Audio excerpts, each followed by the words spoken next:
Cabin থেকে waiting রুমের দূরত্ব বেশ খানিকটা। লবিতে আবার উপচে পড়া ভিড়, গিজগিজ করছে মানুষ। হাঁক ডাকের আওয়াজ ছাপিয়ে গেল মরণ কান্নায়।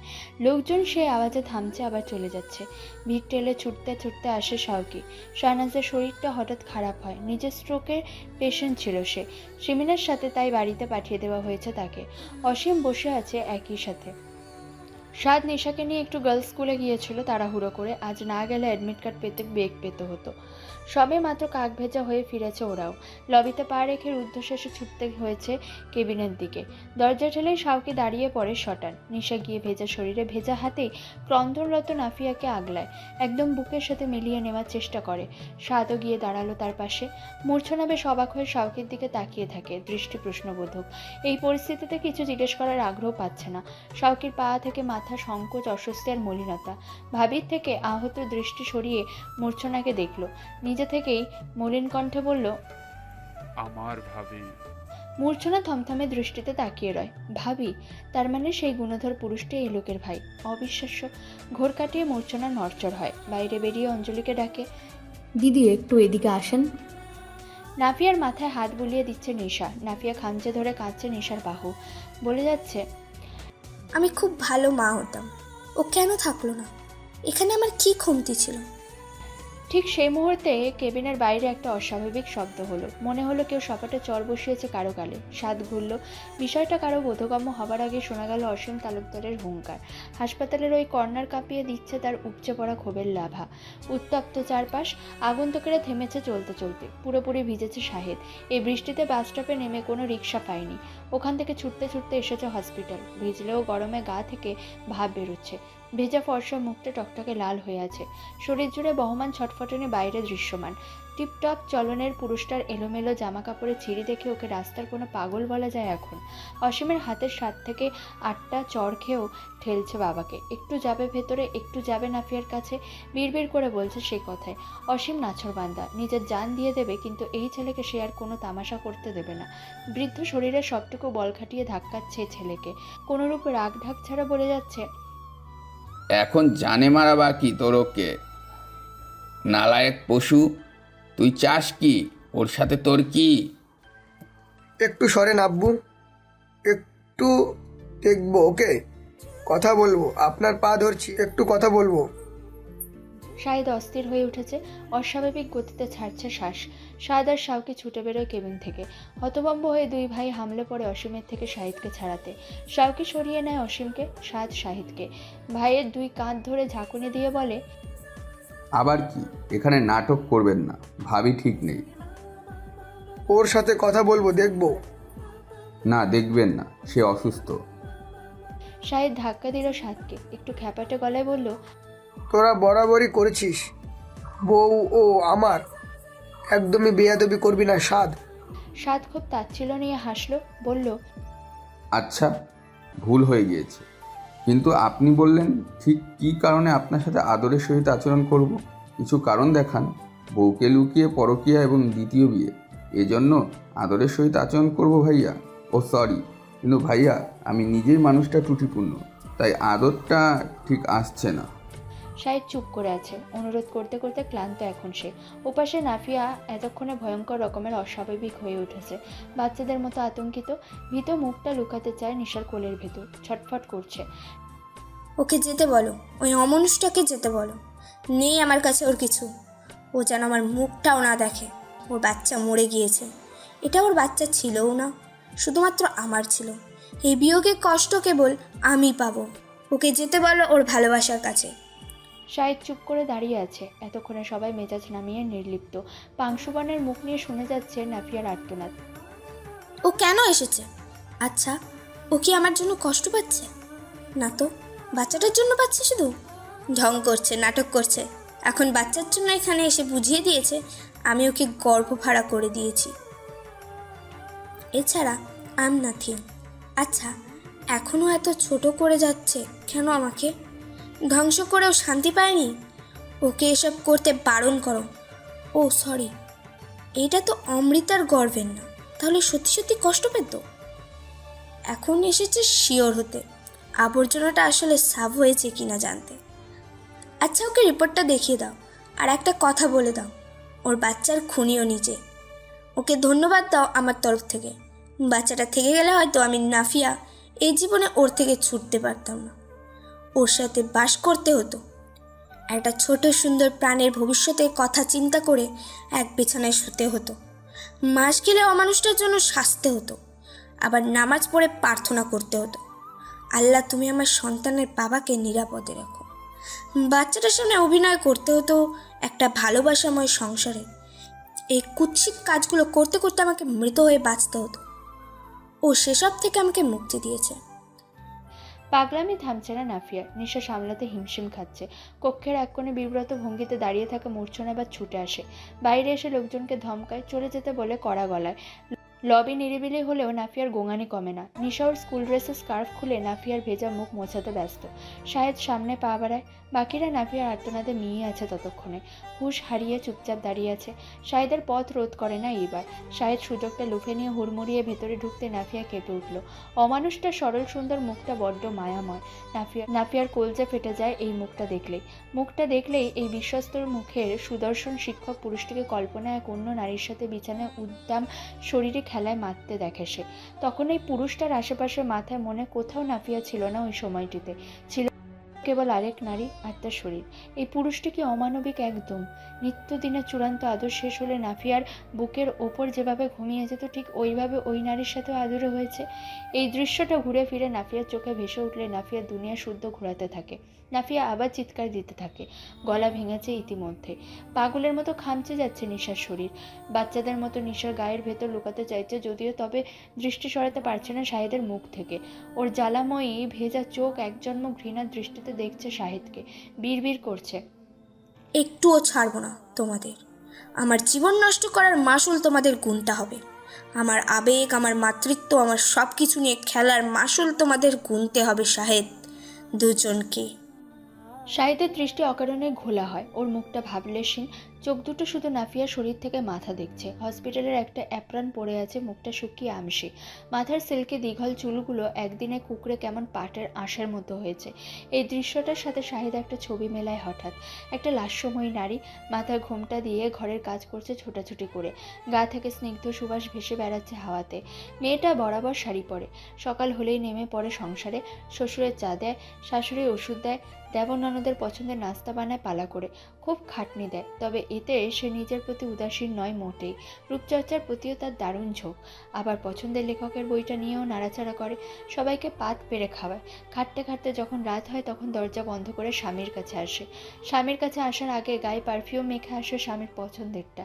এসে গলা ধরে স্বামীর ঠোঁটে চুমু খেয়ে বড় বিনয়ে ফিসফিসিয়ে বলে, কিছু কি লাগবে জনাব আজ, নাকি ঘুমোবো? শাহিদ কানে সেই মেয়েটার খিলখিল হাসি শোনে। কখনো আদুরে আবদার, কখনো শাহিদের সিগারেট খাওয়া নিয়ে, কখনো হাত পেতে পছন্দের একটা শাড়ি কিনতে হাদিয়া নেওয়া, কখনো একটা দুটো সাংসারিক ভুল করে এসে শাহিদের কাছে জর্জর করে কেঁদে দেওয়া। শাহেদ, আমি ভুল করে অমুকে এই কথাটা বলে ফেলেছি। এখন আমি কি করব? উনি কষ্ট পেয়েছেন, তুমি একটা সলিউশন দাও। আবার কখনো শাহিদকে কোনো কারণে রাগিয়ে দিয়ে শাহিদের হাত পা ধরে বলে, লক্ষ্মীটি, একটু শোনো আমার কথা, এই ভুল আর জীবনে করব না।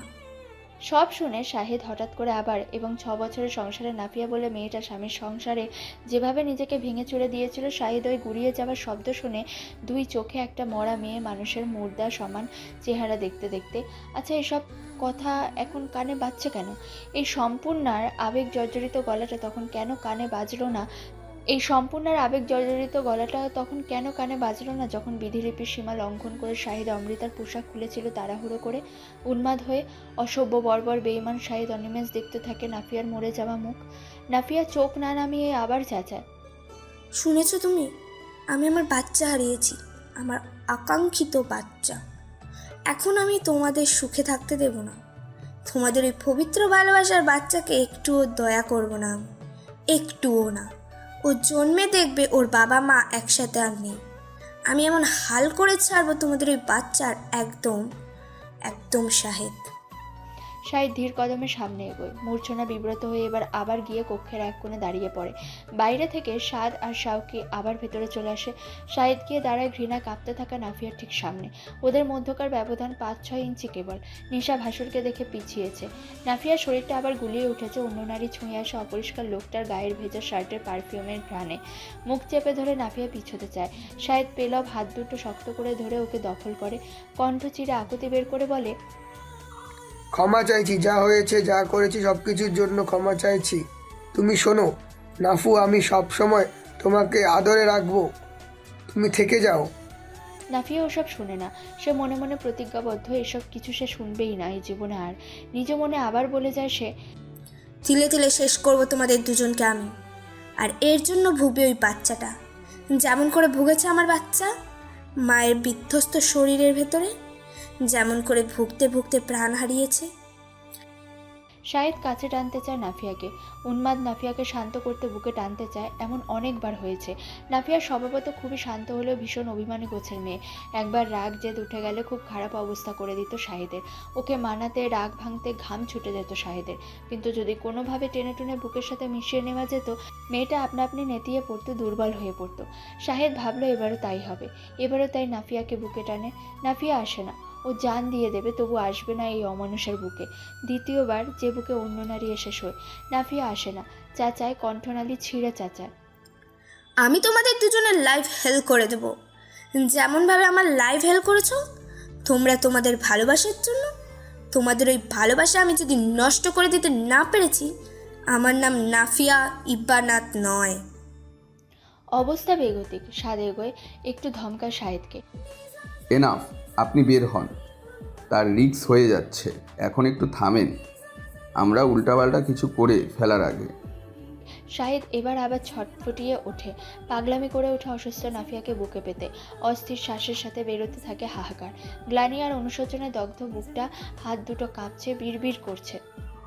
নাফিয়া শোনো, আমার কাছে এসো, আমাকে বোঝাতে দাও সবটা। আচ্ছা, কি কি চাও তুমি? কি করলে মনটা একটু শান্ত হবে? আমাকে মারবে? এদিকে এসো। নাফিয়া, ভুল হয়ে গিয়েছে, শোনো, আমার ভালো লাগছে না, একটু আসো আমার কাছে। শাহেদ যতই ধরতে চায় নাফিয়াকে, নাফিয়া লুকাতে থাকে নিশার পেছনে। ও একদম এই লোকের ধরা ছোঁয়ার বাইরে থাকতে চায়, যে লোকের হাত দুটো অন্য নারীর শরীর ছুঁয়ে এসেছে। নাফিয়ার কাছে এখন এই লোকের কিছুই নেই। এই লোকের আজ তো একটা পরিবার আছে, সেখানে যাক। শাহিদ বেডে বসে থাকা নাফিয়াকে টেনে হিঁচড়ে নিজের কাছে আনতে চাইছে। নাফিয়া কাঁদছে এবার আকাশ কাঁপিয়ে। ওর পেটে শাহেদ হাত দিয়ে কপালে চুমু খাবার চেষ্টায়। লোকটা পুরুষ হবার ফায়দা তুলছে।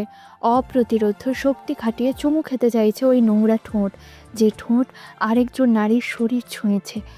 একান্ত সময় ওই ঠোঁট নেড়ে না জানি কত প্রেমময় লজ্জাময় কথা বলেছে, যা শুধু নাফিয়া শুনতো একটা সময়। তার প্রফেসর সাহেব ছিল ভদ্র দেখতে, চরম অসভ্য এক পুরুষ। নাফিয়ার কানে যখন দুষ্টু দুষ্টু কথা বলতো, তখন নাফিয়া মেয়েকে রাগ দেখাতো সব সময়। কিন্তু নাফিয়া আদতে বেশি বেশি করে ওসব শুনতে চাইতো, তার নিষিদ্ধ সুখ হতো। এই এত আহ্লাদের ব্যাপার নিশ্চয়ই ওই মেয়ের সাথে করে রোজ। ওকে গোপন কাজ শেষে বলে, আমি না বলা অবধি শাড়ি পরবে না, তোমাকে নগ্ন দেখতে ভালো লাগে। শাহিদের এইসব কথা কানে বাজতেই কান ফেটে যায় যন্ত্রণায়। নাফিয়া কান চেপে ধরে শ্বাস নিতে থাকে। দু চোখের বহমান ধারার গতি তরতরিয়ে বাড়ে। কল্পনায় যখন ভাসে শাহিদ, নাফিয়া আর তাদের একটা ফুটফুটে বাচ্চা একসাথে খেলছে, আবার হঠাৎ করে বাচ্চাটা আর নেই। নাফিয়া আবার চেঁচায়, শরীর ভেঙে দিয়ে চেঁচায়, আমি তোমাদের দুজনকে ধ্বংস করে দেব। আমার চোখের প্রতিটা পানির ফোঁটার উসুল আমি তুলব তোমাদের হাহাকার থেকে শাহেদ। জীবনের বাকি দিনগুলো শুধু শ্বাস নয়, নেবে দীর্ঘশ্বাস। দুজনেই জাহান্নাম বানিয়ে দেবো আমি তোমাদের জীবন। যে ভালোবাসার জন্য তুমি আমাকে শেষ করলে, একটা সময় ওই ভালোবাসাই তোমাদের গলায় ফাঁস হয়ে দাঁড়াবে। মনে হবে আমি এমন ব্যবস্থা করব তোমাদের দুজনের, তোমরা তৈরি হও। আমি আশ্চর্য হয়ে যাচ্ছি, তুমি এত আহাম্মক কী করে হতে পারো? দাঁড়িয়ে দাঁড়িয়ে ওনাদের নাটক দেখলে স্টুপিড মেয়ে। এটা নাট্যমঞ্চ? টেলমি, এটা নাট্যমঞ্চ? আমাদের কাউকে ডাকতে পারলে না? মূর্ছনার পাতলা ফিনফিনে শরীরটা থেকে থেকে কেঁপে উঠছে কাশফিয়া ম্যামের ধমকে। নিদারুণ লজ্জা আর আতঙ্কের ভারে ও কুপকাত। আজ সত্যি সত্যি ওর দোষ ছিল, এটুকু বকা ওর প্রাপ্য। বড় ম্যাম আর ওই খবির স্যার টের পেলে তারা মূর্ছনার সাথে কি করে কে জানে। মূর্ছনার ভীষণ অস্বস্তি হচ্ছে অদূরে দাঁড়িয়ে থাকা শাওকে নির্বাক দৃষ্টি দেখে। একদম বাইরের একটা যুবক ছেলের সামনে এভাবে বিশ্রীভাবে বকা খেয়ে ওর চূড়ান্ত লজ্জা লাগছে। ইচ্ছে করছে কোথাও ছুটে পালিয়ে যেতে, কিন্তু সেটা সম্ভব না। শাওকি অসীম আর স্বাদের পাশে বসে আছে। ডক্টর কাশফিয়ার ধমক এতক্ষণ ধরে তারাও খেয়েছে, এখন পালা দায়িত্বরত সিস্টারদের। মূর্ছনা সহ 3 জনকে 20 মিনিট কথা শুনিয়ে কাশফিয়া চলে যায়। মূর্ছনা আরও একবার শাওকির দিকে তাকায় অসীমের স্বাদের দিকে। অসীমকে সে চিনতে পেরেছে কয়েক ঘন্টায়। এই লোকগুলোর প্রত্যেকের মানসিক পরিস্থিতিও বুঝে ফেলেছে কিছুক্ষণ আগের ঘটে যাওয়া সিনক্রিয়েট থেকেই। এই অবস্থায় অত কড়া হতে মন চায়নি মূর্ছনার, তাই একটু নরম গলাতেই বলে, প্লিজ একটু দেখবেন, শুধু আপনাদের পেশেন্ট নয়, আরও অনেক পেশেন্ট আছে হসপিটালে। পাশের কেবিনে এক পেশেন্টের হিমাচিয়ার ওয়াটার ব্যাগ হয়েছে, তিনি যন্ত্রণায় ঘুমাতে পারেন না। আপনারা যদি নিজেদের ফ্যামিলির মেম্বারকে সামলাতে না পারেন তবে আমি এতজনকে এখানে অ্যালাউ করব না। আপু বারবার উত্তেজিত হয়ে পড়লে ক্ষতি বাড়বে বই কি কমবে না। আপনাদের বাড়ির ওই লোকগুলো আর অ্যালাউ করব না, অনুরোধ। শাওকি বিমূঢ় দৃষ্টিতে কিছুক্ষণ মূর্ছনার চোখের দিকে চেয়ে থেকে অস্ফুট বলল, ঠিক আছে, অ্যালাউ করব না। মাইন্ড করলেন আমার কথায়? কথাটা বলে মূর্ছনা থতমত খেয়ে যায়। আরে আজব তো, ও এত অদ্ভুত আচরণ করছে কেন ছেলেটার সাথে?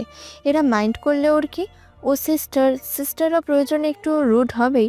শাওকে চোখ নামিয়ে দ্বিতীয় দফায় মেয়েটির বিনয়ী কথা অবাক হয়ে চোখ তুলে তাকানোর আগে মূর্ছনা থমথমে মুখে চলে যায় অতি দ্রুত। নাফিয়া ঘুমিয়ে আছে, ওকে বাধ্য হয়ে ঘুমের ইঞ্জেকশন দিতে হয়েছে শাহিদ চলে যাওয়ার পর। ওর পাগলামি ছিল মাত্রা ছাড়া। মলিন মুখের কমলার কুয়ার মতো ঠোঁট দুটো ফেটে বিদঘুটে লাগছে। নিশা কিছুক্ষণ তাকিয়ে থেকে ওর ব্যাগ থেকে পেট্রোলিয়াম জেলি বের করে লাগিয়ে দেয়। মাথার তালুতে আবার একটু তেলপানি ঘষেও দেয়। রাত তখন 10টার কোটায়। অসীম ঢুলছিলেন ক্লান্তি আর ঘুমে। সকাল থেকে কিছু মুখেও দেওয়া হয়নি। নিশা এসে শ্বশুরের সামনে সংকোচ নিয়ে দাঁড়াতেই অসীম নড়ে চড়ে ওঠেন। বেশ নরম গলায় বলেন, কাল তুমি ব্যস্ত থাকবে স্কুল বা কোচিংয়ে? নিশা মাথা নাড়ে। অসীমের মুখটা একদম ছোট বাচ্চাদের মতো হয়ে যায়। ছেলে যেন মায়ের কাছে আবদার করছে সেই সুরে বলে, তোমার শাশুড়ির শরীর ভালো না, হাত পায়ে কোমরে শ্যাক দিয়ে দিচ্ছে সিমিন, নয়তো এখানেই থাকতো। নিশা মলিন হাসে। শ্বশুরের কথার পিঠে কিচ্ছুটি না বলে তাকার শাওকের দিকে, বলে, আপনি চলে যান ভাইয়া, বাবাকে নিয়ে আমি পারবো থাকতে। বাড়ি থেকে স্বাদ হায়ার ম্যাথের টেস্ট পেপার আর খাতাটা এনে রেখেছে এক ফাঁকে। নিশা ছাড়া আপাতত নাফিয়ার কাছে রাখার মতো উপযুক্ত কাউকে পেল না অসীম। এই মেয়েটির মধ্যে জটিলতা কম, নাফিয়ার জ্ঞান ফেরার পর থেকে ওর কাছে ছায়া হয়ে লেগে আছে। এর চেয়ে ভালো নাফিয়াকে হয়তো কেউ সামলাতে পারবে না। ওদিকে ঘরদোর না হয় সামলাবে সিমিন। বুকে বড় অসহ্য রকমের ব্যথা হচ্ছে তখন থেকে অসীমের, যখন থেকে শাহিদ নামক কুলাঙ্গারটাকে ঘাড় ধাক্কা দিতে দিতে হসপিটাল থেকে তাড়িয়েছে সে। অসীম ভেতরে ভেতরে ছটফট করছে। নিজে আজ সে তার ছেলের ঢাক পিটিয়েছে মেজাজ হারিয়ে। তার ছেলে মুখে কালি মেখে স্ত্রী বাবা ভাইদের সামনে থেকে বেরিয়ে গিয়েছে। শাওকি উঠে দাঁড়ায়, অসীমকে নিয়ে বেরোবে সে। স্বাদ যাবে 12টা নাগাদ। নিশা ওকে উঠতে দেখেই থামিয়ে দিয়ে বলে, ভাইয়া একটু অপেক্ষা করবেন, আপনার ভাই বাইরে থেকে তন্দুরি রুটি আর সবজি এনেছিল, ওটাকে বাবাকে খাইয়ে দিই। ওখানে সিমিনাপু আমুকে নিয়ে ব্যস্ত, বেড়ে খাওয়ানোর মানুষ নেই যে। বাবা যদি না খেয়ে ঘুমিয়ে যায়, আপনারা দুজন বরং এখান থেকে খেয়ে আমুর জন্য এক বাটি স্যুপ আর আপুর জন্য রুটি ডাল নিয়ে যান। এখানে হসপিটালে বসে খাবো? মেলার লোকে খায়, কিচ্ছু হবে না। এই কেবিন ফাঁকা, বসে পড়ুন। স্কুল ড্রেস পাল্টে একটা সুতির স্ক্রিন প্রিন্ট 3 পিস পরেছে নিশা। ওড়না দিয়ে ঘুমটা টেনে বড্ড মায়াময় হাতে শ্বশুর আর দেবরকে পাত পেরে দেয়। অসীম উদাস চোখে দেখতে থাকে ওকে। কি আশ্চর্য মায়া দিয়ে এই জাতটাকে আল্লাহ বানিয়েছেন। কতই বা বয়সের, খোঁজ নিয়ে জেনেছিল অসীম ভীষণ পড়ুয়া একটি মেয়ে। এই তো সামনেই এসএসসি পরীক্ষা শুরু। ওর উপর হয়ে থাকার সময় এখন বইয়ের উপর, অথচ সব বাদ দিয়ে এখন অচেনা কিছু মানুষ নিয়ে দৌড়ঝাঁপ করতে ব্যস্ত। কেন? কিসের জন্য? ওকে এসব না করলে কেউ বকবে না তাও জানে, তবুও করছে, কারণ একজনকে সে কবুল বলেছে। তার সাথে সম্পর্কিত সব মানুষগুলোকে সে কবুল বলেছে। কারো বিপদে তাই হাত গুটিয়ে বসে থাকে না কোনো দায়িত্বশীল বউ। এটাই তো স্ত্রীর ধর্ম। আর এইসব দিলখোলা মানুষগুলোকে যখন ঠকানো হয়, যখন এদের সমস্ত ত্যাগের বিনিময়ে ফেরত দেওয়া হয় প্রতারণা, তখন আল্লাহর আরশ কাঁপে না? অসীম তরুণ বয়সে একদিন কাজের চাপে মেজাজ হারিয়ে কিশোরী শাহনাজের সাথে দুর্ব্যবহার করে ফেলেছিল। ওকে চলে যেতে বলেছিল চোখের সামনে থেকে। শাহনাজ প্রত্যুত্তরে কিচ্ছু বলেনি, কাঁদেনি।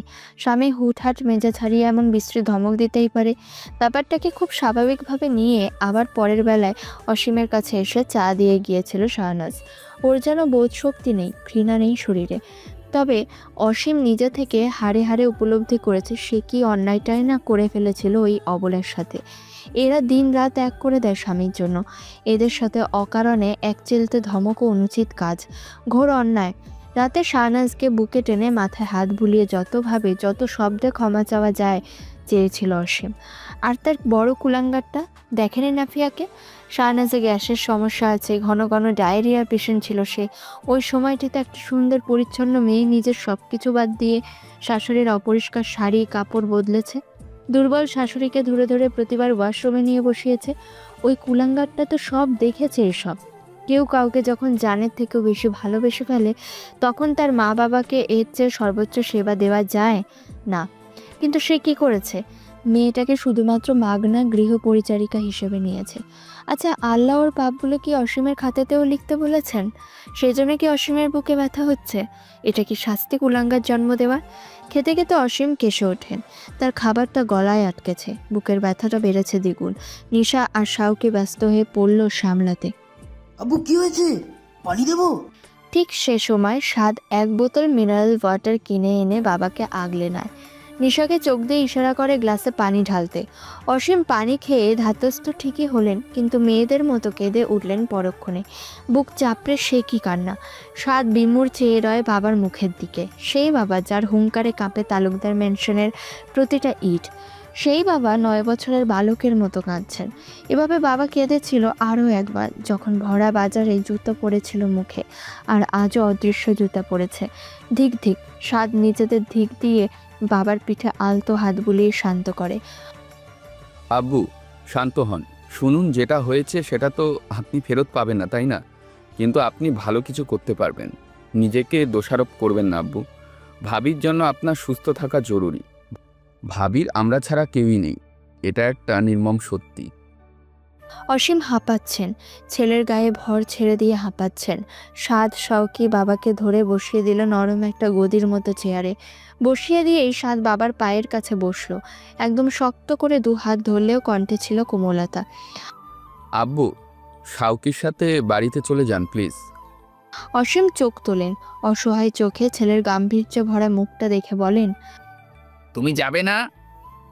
সাদ চুপ করে চেয়ে আছে। ক্লান্ত পরিশ্রান্ত অসীম নিজের হাত ছেলের থেকে ছাড়িয়ে নিয়ে নিজের ছেলের হাত ধরলেন। বুক ফাটা হাহাকার বের করে দিয়ে পরাজিত এক সৈনিকের ন্যায় বললেন, আমি ক্লান্ত, আমার দ্বারা হচ্ছে না আর। শাওকিটা এখনো অবুঝ। তুমি বাড়িতে চলে আসো, সংসারটার হাল ধরো। দোহাই, আর কোনো আকাজ করো না। শোনো, খুব পরিশ্রম করে সব কিছু সাজিয়েছি আমি। এসে দেখভাল করো আমাদের। আমি মনে হচ্ছে বেছানা নেব খুব শীঘ্রই। বাড়িতে পুরুষ অভিভাবক ছাড়া চলে না। শোনো, তোমায় অনুরোধ করছি, আমাদের দেখে রেখো। ভেসে যেতে দিও না। তুমি স্বভাবত শক্ত আছো, পারবে বোধ হয়। একটা সংসারে পুরুষ মানুষের দায় ধমক ছাড়া চলে না। সিমিনকে বিয়ে দেওয়ার বাকি। মেয়েটা রাস্তাঘাটে দাঁড়িয়ে ইদানিং একটা বেটা ছেলের সাথে কথা বলে। আমার বড় ভয় লাগে। শাওকির মাথায় সব দায়িত্ব গছিয়ে দিয়ে ওকে মাইন্ডার বানাইতে চায়। ছেলেটা একটু একটু হাসে খেলে, বেরোনোর বয়স। ছেলেটার একটু একটু হাসা খেলার বয়স। দোকানে বসেছে, এটাই অনেক। আর রইল বড় বৌমা, শোনো, আমি 8 ঘন্টায় সব পরিকল্পনা করেছি। সে যা চায় তাই দিয়ে আমি তাকে শান্তি দেব। আমি এই বয়সে মেয়ে সন্তান দত্তক নেব, কিন্তু এসব করার শক্তি পাচ্ছি না। তোমার 27 পেরোচ্ছে 7। শোনো বাবা, হাত জোর করছি, এত বড় সংসারটা একটু চালিয়ে নিও। আমি বোধহয় অক্ষম হয়ে পড়েছি। শোনো, আমার কোনো আক্ষেপ নেই তোমার জন্য, একদা মুখে জুতা পড়েছিল তাই। আমার কোনো আপত্তি নেই তুমি দোকানদারি না করে সাহেবি চাকরি করো, তাতে। তুমি কেবল বাড়িতে এসে সংসারের হাল ধরো, একটু চোখ বুলিয়ে রেখো সব কিছু। আমার কাউকে প্রয়োজন, শক্ত একটা হাতই প্রয়োজন। তুমি শুধু তোমার নিয়ত ঠিক করো, একটু সৎ হও। বাবা পরপারে, কিন্তু আমাদের দাঁড়াতে হবে একজনের সামনে। সাদ নিষ্প্রভ দৃষ্টিতে বাবাকে ছটফট করতে দেখে, আবার দেখে তার হাত যেটা অসীম খামচে ধরে রেখেছেন। জীবনে প্রথমবার সাদ যখন পলিটিক্সে জয়েন করেছিল, অসীম রেগে মেগে পার্টি অফিসে গিয়ে এভাবে ছেলের হাত খামচে ধরে ফিরিয়ে আনতে চেয়েছিলেন। সাদ বাবাকে সেদিন ফিরিয়ে দিয়েছিল, আর আজ কিন্তু বাবাকে ফিরিয়ে দেওয়ার দুঃসাহস সাদের করে যায় অবশিষ্ট নেই। সময়ের ব্যবধানে নেতিয়ে পড়া সন্ত্রাসী সত্যি সত্যিই নেতিয়ে পড়েছে। বাবার হাতটা ধরে রেখে আবার পিঠে হাত বুলিয়ে দিয়ে বলে, আপনি বাড়িতে যান, আমি আসব। আজ এখানে থাকি, নিশা থাকুক ভাবির কেবিনে। আমি এখানে ওখানে ঘাপটি মেরে থাকি। রাতটা বড়, নিশা হসপিটালে একা হয়ে পড়লে ভয় পাবে। আর শুনুন, আপনি একদম নিশ্চিন্তে থাকুন। 2-1টা আকার যদিও বা করে ফেলি, আপনাকে জিজ্ঞেস করে নেব। কেমন আব্বু? শাউকি বাবাকে নিয়ে বাড়ির দিকে পা বাড়ায়। নিশা আসে সাদের কাছে, ধকল যাচ্ছে তাই মুখটা শুকিয়ে আমসি। এসে বাধ্য বউয়ের মতো স্বামীর প্লেট বাড়তে থাকে ব্যস্ত হাতে। সাদ ওকে অপলক কিছুক্ষণ দেখে খপ করে ধরে ওর হাত। নিশা চমকায়, মলিন চোখ দুটো জানতে চায়। কি হয়েছে? সাদ ওর হাত থেকে রুটির প্যাকেটটা আলতো হাতে কেড়ে নিয়ে পাশ থেকে একটা ফ্ল্যাক্স আর হায়ার ম্যাথের নোট খাতাটা তুলে দিয়ে বলে, ভাবির কাছে গিয়ে থাকো, যদি উঠে যায় রাতে প্রয়োজনে আমাকে কল করো, আমি আশেপাশে আছি। নিশা তাকিয়ে থাকে কিছু সময়। হঠাৎ কি যেন হয় ওর। দুম করে স্থান কাল পাত্র বিবেচনা না করে জড়িয়ে ধরে সাদকে। আসলে বয়সের চেয়ে বুঝদার হলেও নিতান্ত সরল মেয়ে। ডর ভয় ওর পা মাথা। কাঁদে, কাঁদতে কাঁদতে হিচকে তুলে বলে, ভাবের মতো এত শক্ত মেয়ে নই আমি, দুম করে মরে যাব। আমি কিন্তু ভাবের মতোই ভালোবেসেছি, সত্যি। সাদ নিশ্চুপ, ছোট শরীরটা বাহুর মধ্যিখানে কাঁপছে। একটা সময় সাদ শাসন করে অসময়ের এই অহেতুক আচরণ ঠান্ডা গলায় বলে, নিশামণি, তুমি মাঝে মাঝে সময় বুঝে কথা বলো না, এটা আমাকে ভীষণ রাগিয়ে দেয়। গলায় হাম্মি তম্মি করলেও মনটা আসলে আব্বুর মতন পেয়েছি, তাই চর পড়ে না তোমার গালে। কি করব? আপনাদের পুরুষদের এত লাগে কেন? একটা মেয়েকে জীবিত থেকে মৃত বানিয়ে দেওয়া হলো। আমি কাল থেকে ভাবছি, নিজে নিজে এগিয়ে এসে যার হাত ধরলাম, সে যদি হঠাৎ মাঝ রাস্তায় দেখায় তার আরও একজন সঙ্গী আছে চলার, আমি গেলেও পারি আর না গেলেও পারি, তখন আমি কি করব? শুনুন, মারধর সব খেয়ে নেব, আপনার রাগ জেদ সব মানিয়ে নেব। যদি ওতেও মন না ভরে তবে পুতুলের মতো নাচাবেন, আমি নাচবো, কিন্তু সাদ মুখটা চেপে ধরে ওই মেয়ের। এত ঝামেলার পরে এখন এই অবুঝপনা আসলে সহ্য করার মতো নয়। তবে গরম হয় না সাদ, বলে, পুতুলের জন্য নাচাতে আনিনি তো আমাকে, পুতুলের মতন রাখবো বলে এনেছিলাম। আর মাঝখানে ছেড়ে দেওয়ার কথা ভাবছো, ওসব আমি ভাবি, আমার ভয় হয়। মেয়েটা যখন বড় হবে আর একটু সুন্দর দেখতে হবে, আমার তখন চামড়া ভাঙন দিতে শুরু হবে। অপদার্থ এই লোকটার প্রতি সব আকর্ষণ যদি হারিয়ে ফেলো এই মেয়ে, তখন এসব ভাবি আমি। রাত্রিতে ঘুমালে, নিশামণি, আমি কখনো তোমাকে বলেছি আমি তোমাকে কতটা ভালোবাসি? না। এসব আসলে এখন বলা যায় না নিশামণি। তুমি জবাবের জন্য বরং অপেক্ষা করতে পারো, বোকা মেয়ে। কতদিন? ওই যে তোমার ওই ত্রুটিপূর্ণ মানুষটার প্রতি কখনো বিতৃষ্ণা না চলে আসে, তবে আমরা বুড়ো হলেও একদিন দুজনে একসাথে বসে আলোচনা করব, বের করব। রাত্রিরে বরগুনার হসপিটাল রোড এরিয়ায় বৃষ্টির ঝাপটা কিছুটা কমেছে। দুতলায় স্পষ্ট শোনা যাচ্ছে হসপিটালের পেছনের এরিয়ার ভেজা মাঠ থেকে ব্যাঙ ডাকার শব্দ। নিশা চুপ করে সাদের শরীর ঘেঁষে দাঁড়িয়ে থাকে। বিশ্বাস যে করে এসেছে সে, সেই তথ্যটা আরেকটু সত্যায়িত করে নেয় সাদের সাথে কেঁদে কুটে। সাদ দুদণ্ড মেয়েটির মাথায় হাত বুলিয়ে বলে, যাও ভাবির কাছে নিশামণি, আমি তোমাকে আমার প্রতিটা দিন দেব আমার বিশ্বস্ততা অনুভব করতে। এখন পাগলামি না করে ভাবিকে গিয়ে দেখো প্লিজ। ঠিক রাত 12টায় বরিশালে পা রাখে শাহেদ। বরিশালের আজকের আবহাওয়া ঠিক সুবিধার নয়। এই ফাল্গুনে এত বৃষ্টি এর আগে কখনো দেখা যায়নি। শাহেদ বাস থেকে নেমে গাড়ি পেলেও ব্যস্ত রাস্তায় ভিজে একাকার হয়ে হাঁটতে হাঁটতে চলে যায় অমৃতার অ্যাপার্টমেন্টে। দরজা খুলে অমৃতা কপাল কুঁচকে বেশ কিছুক্ষণ তাকিয়ে থেকে ব্যগ্র স্বরে বলে ওঠে, ওইদিকে কি হলো? নাফিয়া ঠিক আছে তো আল্লাহর রহমতে? কণ্ঠে একটু কান্নার সুর আনলো অমৃতা। যেন অপরাধ বোধ, কষ্ট আর অনুশোচনায় ও আজ সারাদিন ছটফট করেছে। শাহিদের সামনে অগোছালো বেশে দাঁড়িয়ে এটাই প্রমাণ করতে চাইছে। শাহিদ ওকে পা মাথা দেখে ক্লান্ত কদমে ঘরে ঢোকে। ঠিক আছে, তোমার খবর বলো, ভিটামিন ক্যাপসুল নিয়েছিলে? অমৃতার ঠোঁট জুড়ে স্বস্তির হাসি খেলা করে। মানুষটা থেকে আরেকটু আবেগ দখল করতে জাপটে ধরে শাহিদের ভেজা পিঠ নাক টেনে কেঁদে উঠা বলে, ওই বাচ্চাটার জন্য খুব খারাপ লাগছে সাহেব। আমার নিজেকে ঘৃণা লাগছে। এরপর যখন আমাদের বাচ্চা পৃথিবীতে আসবে, আমি তার মুখ দেখলে অপরাধ বোধে মরেই যাব। আচ্ছা, নাফিয়া অভিশাপ দিলে ওর লাগবে না তো? শাহিদ ক্লান্ত, ভীষণ ক্লান্ত। অমৃতা থেকে নিজেকে ছাড়িয়ে নিয়ে ধীরে বলে, এসবের মধ্যে আমাদের বাচ্চাকে টেনো না। আর নাফিয়া এমন মেয়েই না যে একটা অনাগত বাচ্চাকে মন থেকে অভিশাপ দেবে। বাদ দাও, ঘুমাবো। বাবা কি বলেন? অপমান করলেন তোমাকে? ভরা হসপিটালে। বলতে বলতে সোফাতে গায়ে এলিয়ে দেয় শাহিদ। অমৃতা চোখ মুখ শক্ত করে বলে, আমার যে কি খারাপ লাগছে সাহেব, একটু জোরে চিল্লিয়ে কাঁদতে পারছি না পেটের বাচ্চাটার জন্য। আচ্ছা, তুমি কলেজে ছুটির অ্যাপ্লাই করেছো কেন? তোমার ল্যাপটপে দেখলাম তুমি বরগুনা যাবে কাল পরশু, আবার আমাকেও নিয়ে যেও তবে। শাহিদ নিশ্চুপ। অমৃতার কথা শোনার থেকে বেশি সে শুনছে আজ দুপুরের বেলা নাফিয়ার কথাগুলো। শাহেদ, সত্যি বলছি, আমি তোমাদের দুজনকে ধ্বংস করে দেবো।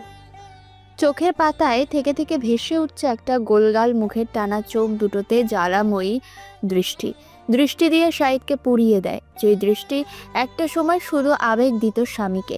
অমৃতা গিয়ে শাহিদের পাশে বসে ভেজা শার্টের বোতাম খুলতে খুলতে বলে, তোমার জন্য আমার ভীষণ কষ্ট লাগছে সাহেব। আমি কেন দেশে আসতে গেলাম বলো তো? তোমার জীবনটা নষ্ট করে ছাড়লাম তো। অমৃতা এসব বলছে শাহিদের থেকে সিম্প্যাথি পেতেই। মানসিকভাবে ভীষণ রকমের হীনমন্যতায় ভোগা অপরাধীদের ট্রিক এটা। ওরা জানে ওদের দোষ ঠিক কী, যা মানুষও জানে, কিন্তু মানুষের সাথে এই দোষ নিয়ে মুখোমুখি হতে ওরা নারাজ।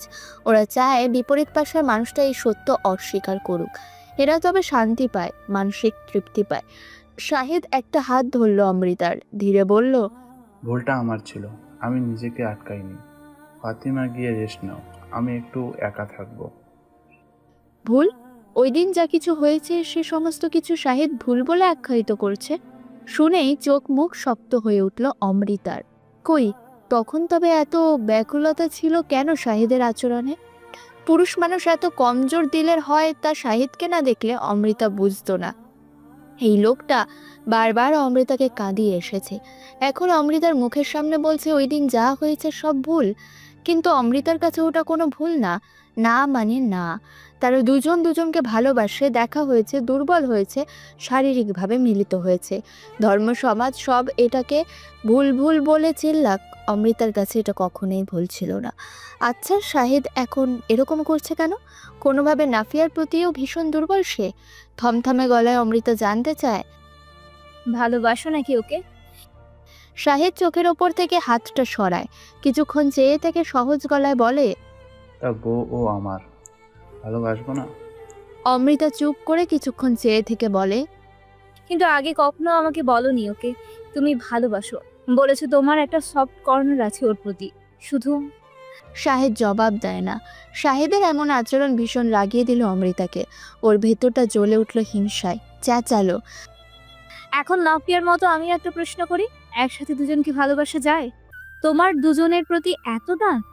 How is this possible Shahed? Shahid হঠাৎ করে হারিয়ে ফেলল নিজের মেজাজটাও, চেঁচালো সেও। হ্যাঁ আমি পারি, লুচ্চা পুরুষ না আমি পারি।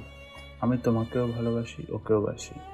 আমার দুজনের জন্য মন খারাপ লাগে, দুজনের সাথেই থাকতে ইচ্ছে করে। হয়েছে, পেয়েছে জবাব। এখন আমাকে যা ভাবার ভাবতে পারো। ফাতিমা প্লিজ আমাকে একটু একা থাকতে দাও কিছু সময়, আমার ভালো লাগছে না কিছু। I feel low, you have to understand. বাচ্চা হারিয়েছি আমি, আমার অংশ ছিল সে। আমি খুন করেছি হয়তো তাকে। আমার বিষাক্ত লাগছে বেঁচে থাকা, তোমাকে বুঝতে হবে। ভাবি পাগলামি করে না। ভাবি শোনো, তুমি যা বলবে সেটাই আমরা মেনে নেব। এখন একটু বন্ধ করো পাগলামি, আগে তোমার সুস্থতার প্রয়োজন। স্বাদের কথা ভ্রুক্ষেপ না করে নাপিয়া হাত থেকে ক্যানোলা খুলছে টেনে টেনে। খুলতে গিয়ে রক্ত বেরোচ্ছে গল গল করে। কিন্তু নাফিয়া ভাবলেশহীন। টানা দুদিন এই বেডে শুয়ে থেকেও যেন অনুভূতিহীন কোনো যন্ত্র মানবী হয়ে গিয়েছে। ওর না আছে কোনো ব্যথা, না আছে যন্ত্রণা। অত্যন্ত শীতল স্বরে সাদকে বলে, আমার সাথে বেইমানি করো না সাদ। সাদ আশেপাশে তাকায়। নিশা গিয়েছে ওয়াশরুমে। সে কিভাবে ভাবিকে থামাবে বুঝতে পারছে না, যেহেতু ভাবির গায়ে হাত দিতে পারছে না। একটা সিস্টারও নেই আশেপাশে। অগত্যা একটু এগিয়ে এসে একটা চেয়ার টেনে বসে নাপিয়ার মুখোমুখি নরম গলায় বলে, আচ্ছা নিজেকে ব্যথা দিও না, একটু থামো, শুনবো তোমার সব কথা। বলো কি চাও? আদালতে মামলা দেব ওদের নামে। নির্বিকার ভঙ্গিতে জবাবটা দেয় নাফিয়া। তার কণ্ঠে কোনো বিষাদ নেই, রয়েছে এক জন্মের নির্লিপ্ততা। কঠোর এক লৌহ মানবী যেন। সাত চোখ নামিয়ে শ্বাস ফেলে, খুবই সহজ গলায় বলে, আচ্ছা আচ্ছা দাঁড়াও, নিশা এলে তোমাকে তৈরি করে দেবে। এখন একটু শান্ত হয়ে বসো। আমি তোমার ভর্তির কাগজ নিয়ে সিস্টারদের সাথে কথা বলে আসি।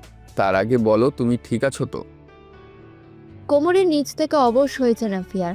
ওর মধ্যে একটু করে বেড়ে ওঠা 5 সপ্তাহের মৃত ছোট প্রাণটাকে জোর করে নামিয়ে দেওয়া হয়েছে। মাকে মুক্তি দিয়ে সে নেমে যাচ্ছে। কি ভারী লক্ষ্মী সে। একটু ব্যথা অবধি পাচ্ছে না মা তার বিয়োগে। নাপিয়ার চোখ ভিজে উঠতে চায়, বুকটা জ্বলে যায় স্বাদের প্রশ্নে। কিন্তু সে আর কাঁদবে না, তাই গম্ভীর মুখ করে মাথা নাড়ে শুধু।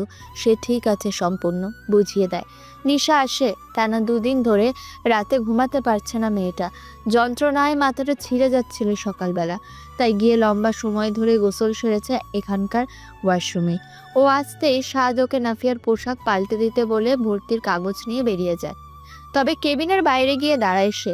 আশপাশটা ভালো করে পর্যবেক্ষণ করে অসীমের নম্বরে কল করে। অসীম কলটা রিসিভ করেই হয়ে ওঠেন ব্যাকুল। 2 দিন ধরে ছটফট করছেন।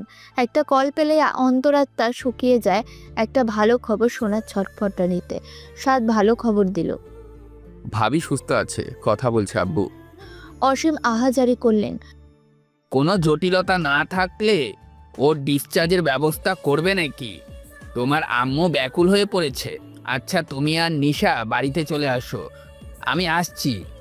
এই বলো আমি হসপিটালে থাকবো। আব্বু আব্বু সাদ বাবার অস্থিরতা থামিয়ে দিতে একটু জোরে বলল, আব্বু ভাবি ঠিক আছে, বরং একটু অস্বাভাবিক রকমের ঠিক, যে ডিসচার্জ চাইছে। হ্যাঁ তো বাড়িতে নিয়ে আসো। সে কি পাগলামি করছে, আসতে চাইছে না? না তেমনটা কিছুই করছে না, তবে আব্বু কোর্টে যেতে চাইছে এক্ষুনি। আচমকা ফোনের ওপাশে ছেয়ে যায় পিন পতনের নীরবতা। অসীম চুপ হয়ে যায় কিছুক্ষণের জন্য। সাদ বলতে থাকে, ভাইয়ার নামে মামলা দেবে সে। আমি বুঝে উঠতে পারছি না কি করব, তাই আপনাকে কল করলাম। নীরবতার স্থায়িত্ব বাড়ে, তবে বেশি সময়ের জন্য নয়। অসীম বলে, তুমি বুঝে উঠতে পারছো না নাকি মনকে মানাতে পারছো না ভাই মামলা খাবে তাই? সাক সিমিনের সাথে এমন কিছু হলে তুমি কি করতে বলো তো, শুধু এইটুকুই বলো। সাদ ঢোক গেলে অত দ্বিধার পেছনে সে নিজেকে শেষ করতে চায় না। অন্তত এইবার সে কোনো চরিত্রহীনের ভাই নয়, একজন বোনের ভাই হয়ে থাকতে চায়। বিবেক বড় ভয়ঙ্কর একটা জিনিস। সাদকে রক্ত ধুতে চাপ প্রয়োগ করছে। একদিন সে যখন মেয়ের বাবা হবে, তার মেয়ের মন নিয়ে, জীবন নিয়ে যদি নাটক করে এক পুরুষ, কেবল পুরুষ হওয়ার ফায়দা নেয়, সাদ অমন ছেলেকে ধরে আগে কাটবে গলা। আর আজ ভাইয়ের গলা কাটা তার জন্য আত্মহত্যা সমান এক কাজ। এই ভালো সরল ভাইটা তাকে মুখে তুলে খাইয়ে দিয়েছে ছোটবেলায়। লাইফের খারাপ সময়গুলোতে সুন্দর কিছু উপদেশ নিয়ে ছুটে আসার চেষ্টা করেছে। সাদ বাইরে কারোর সাথে না বললেও ভেতরে ভেতরে কোথাও একটা ভাইয়ের দোষকে বিশ্লেষণ করে ভাইকে একটু অসহায় অবুঝ পুরুষ সাজিয়ে ভাইয়ের শাস্তি লঘু করে দিতে চাইছে। রক্তের টান বলতে কিছু আছে বিদায়, তবে ভুল তো ভুল। যে ভুলের জন্য একটা জীবন মরণ যন্ত্রণা ভোগ করেছে, সেই ভুল করা দোষীকে এমনি এমনি ছেড়ে দিলে সাদ নিজের আগমনী পিতৃত্বে অভিশাপ লাগাবে। সাদ কল্পনায় দেখে তার পুতুলের মতন একটা মেয়ে ঠিক ভাবির এই কেবিনে শুয়ে কাঁদছে, ঠকে যাওয়া আর বাচ্চা হারানোর শোকে। এই দৃশ্যটা চোখের সামনে ভেসে উঠতেই দ্বিধার গলা চেপে ধরে সাদ শক্ত হাতে পরপর বাবাকে বলে, জামাল আকনের কাছে নিয়ে যাব তাকে? চেম্বারে যাব নাকি সরাসরি ধানক্ষেত কোর্টে? আজ সোমবার, এই সময় তো সেখানে থাকার কথা। অসীম দু চোখ বুঝলেন, চোখ দুটো কেমন জ্বালা করছে। সামনে কৌতূহলী দৃষ্টি দিয়ে বসে আছে শাহনাজ, মুখটা অমাবস্যার সব অন্ধকার মেখেছে। মায়ের মন তাই হয়তো বুঝতে পেরেছে সবটা। স্বামীর চোখ থেকে চোখ নামিয়ে চলে যায় কলঘরে, আর অসীম চোখে টিস্যু চেপে ধরে কণ্ঠস্বর গম্ভীর রেখে বলে, আজ তাকে চেম্বারে পাবে না, টাকা চাইলে বলবা, আমি যোগাযোগ করব। বরগুনা জজ কোর্টে এরিয়ায় গরু ছাগলের হাটের মতো উপচে পড়া ভিড় আজ। ভিড় ঠেলে ধান ক্ষেত এরিয়ায় পুরান দালানে যেতে বেগ পেতে হচ্ছে সাধ্যের। নাফিয়া অসুস্থ পায়ে হাঁটছে এখন। সকাল থেকে সব ঠিকঠাকই ছিল, কিন্তু হঠাৎ করে কিছুক্ষণ আগে একটু অসুস্থ হয়ে উঠেছিল সে। মূলত সবটাই তার নিজের দোষে। হাসপাতাল থেকে পূবালী ব্যাংকে যাওয়ার জন্য সাদের সাথে জেদ ধরেছিল। গা পোড়ানো রোদ উঠেছে সকাল থেকে। রাস্তার মাঝখানে দাঁড়িয়ে করেছিল নীরব অনশন। সে টাকা তুলবে তার অ্যাকাউন্ট থেকে, তার মোহরানা ফিক্সড করে রাখা যে অ্যাকাউন্টে। 3 লাখ টাকা তার মোহরানা ছিল, সবটাই আছে। এই সবটা দিয়ে নাকি উকিল ধরে মামলা চালাবে সে। আরও জেদি কথা। এই মামলা চালাতে বিশেষ অর্থের প্রয়োজন পড়ে না। সাদ বহু কষ্ট বুঝিয়েছিল এই কথাটা। হাঁটুর সমান লম্বা চুলগুলোতে নিশা একটা বেনি করে দিয়েছে। কোমরের কাছটাতে দুলছে বেনিটা কলমির ডগার ন্যায়। গায়ে একটা ছাপার সুতির শাড়ি, একই কাপড়ের ব্লাউজ। পরিপাটি বেশ। কেউ বুঝবে ওকে দেখলে ওর শরীরের কোমরের নিচ থেকে অবশ করে রাখা হয়েছে। গত 2 দিন ধরে ওর জঠর থেকে বেরিয়ে গিয়েছে ওর প্রিয়তম প্রতারক স্বামীর অংশ। একটা সামান্য ট্যাবলেটের কি মহিমা! নিঃশ্বাসে ফাঁকা করে দিয়েছে নাফিয়ার পেট, একটা মৃত প্রাণ বের করে দিয়ে। টিসটিসে ব্যথা হয় যদিও, ও তাই পেট চেপে হাঁটছে সাদের পাশাপাশি। সাদ ভিড়ের মাঝে ভাবিকে হাত দিয়ে কিছুটা আড়াল করেছে। এত ভিড় দেখে বিগড়াচ্ছে সাদের মেজাজটাই। অসুস্থ মহিলা মানুষ নিয়ে এমন জায়গায় চলা দায়। 2জন লোককে ইতিমধ্যে ধমকেছে নাফিয়ার গা ঘেঁষে যাওয়ার জন্য। একজনকে চড় তুলেছিল প্রায়। আদালত এরিয়া জামাল আকনের কেবিনটাতে পৌঁছাতে শরীর থেকে ঘাম ছুটে গিয়েছে। ভেতরে একজন মোক্তার টাইপের মানুষ। নাফিয়া কেবিনের দরজার সামনে গিয়ে দাঁড়াতে একটু ঘুরল লোকটাকে দেখে। এত পুরুষ লোকের গা ঘেঁষে হেঁটে এই অসহ্য পরিস্থিতি সব মিলিয়ে তার চোখ ভিজে উঠেছিল। ভেজা চোখ অচেনা লোককে দেখাবে না, তাই ঘুরে দাঁড়িয়ে চোখে আঁচল চেপেছে। সাদ মলিন দৃষ্টিতে ওকে দেখে আস্তে ধীরে বলে, কাঁদলে বাড়ি গিয়ে কাঁদবে, যে কাজটা করতে এসেছো সেটা করো। না, ঠিক কাটছি না আমি, চোখে কি যেন পড়েছে। আচ্ছা সাদ, ফাইলটা দাও। সাদের হাতে নাফিয়ার ফাইল, তাতে রয়েছে ওর বিয়ের কাগজ। হাতে নিয়ে নাফিয়া কাঁপল হঠাৎ। অস্বাভাবিক মাত্রায় বেড়েছে কাঁপুনি। মোটা মোটা সোনার বালা পরিহিত জীর্ণ হাত দুটো ওই ফাইলের ওই কাগজের ওজন বইতে পারল না। কাঁপতে কাঁপতে হাত থেকে ফেলে দিয়ে কেঁদে দিল ঝরঝর করে। অসহায় দুটো ভেজা চোখ তুলে তাকালো সাদের দিকে। সাদ দ্রুত ফাইলটা তুলে নিতেই ভেতর থেকে আওয়াজ দিলেন প্রসিকিউটর জামাল আকান। সাদ, এসো ভেতরে। বড় বৌমা যে, কী অবস্থা, কাঁদছো কেন? কতদিন পর দেখলাম তোমার হাতের তেঁতুল চা এখনও মুখে লেগে আছে। আরে বসো সাদ। কল করেছিলে নাকি আমার অ্যাসিস্ট্যান্টের কাছে? কার নামে মামলা দেবে? বাবা আজ একটু ব্যস্ত, তোমাদের উপরে তো সময় দিতে পারছি না। তোমরা কষ্ট করে পরশু এলে। আমি না, পরশু না আঙ্কেল। শুনুন, বেশি সময় নেব না। আমি আপনার সংক্ষেপে বলছি, আপনি সে অনুযায়ী মামলা সাজাবেন। শুনুন, আমার হাজব্যান্ড আমাকে লুকিয়ে আরেকটি মেয়েকে বিয়ে করেছে। ওই বিয়ে যাতে কোনোভাবেই না থাকে সে ব্যবস্থা করবেন, এবং পরবর্তীতে আমার তালাকের কাগজ রেডি করবেন। এবং তার কাছ থেকে আমি কোনোরূপ ভরণ পোষণ বা ওই সব কিছুই চাই না। আপনি শুধু নিশ্চিত করবেন ওদের বিয়েটা যাতে বাতিল হয় পারিবারিক মামলা দিলে। আমার হাজবেন্ড জেল খাটলো কিনা সেটা পরের বিষয়। ওদের ওই বিয়ে আইন অনুযায়ী বাতিল হওয়া চাই চাই চাই। আমার হাজবেন্ডকে বাধ্য করবেন সর্বোচ্চ কৌশল খাটিয়ে, এবং তার প্রতি আমি পরবর্তীতে আরও কঠোর হতে চাই। তাকে জেল খাটাবো যদি ওই মেয়েকে সে মুখে তালাক না দেয়। কণ্ঠনালী ছিঁড়ে চেঁচিয়ে বলছে নাফিয়া, দু চোখে অবিরত নোনা ধারা।